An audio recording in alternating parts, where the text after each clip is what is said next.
करून त्या ठिकाणी विधानसभेचं चित्र अनेक होर्डिंगवरती पाहायला मिळालं.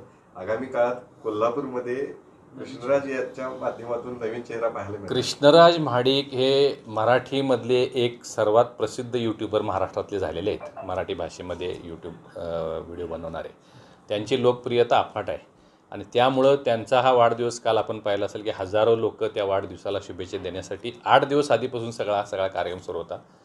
काल तो कार्यक्रम झालेला आहे.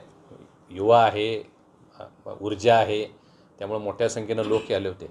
काही ठिकाणी असे होर्डिंग लागले असतील तर काही त्यांच्या समर्थकांनी किंवा प्रेमापोटी असे काही होर्डिंग्स लागले असतील. आता आपण लोकांच्या भावनेचा आदर करायचा असतो, कुणाला काय बोलायचं नसतं, परंतु सध्या तरी असं काय चित्र नाही आहे. पक्षाने जर आदेश दिला तर कृष्णराजला विधानसभा लढवायला वडील म्हणून तुम्हाला काय इच्छा आहे? पक्षानं आदेश दिला तर कृष्णराज महाडिक निवडणूक लढवतील. वडील म्हणण्यापेक्षा मी भाजपचा एक पदाधिकारी आणि कार्यकर्ता म्हणून मी त्याचा प्रचार करेन. यावर तुम्हाला काय वाटते कमेंट बॉक्समध्ये लिहा. चॅनलला सबस्क्राईब केले नसेल तर नक्की सबस्क्राईब करा. जगात भारी कोल्हापुरी.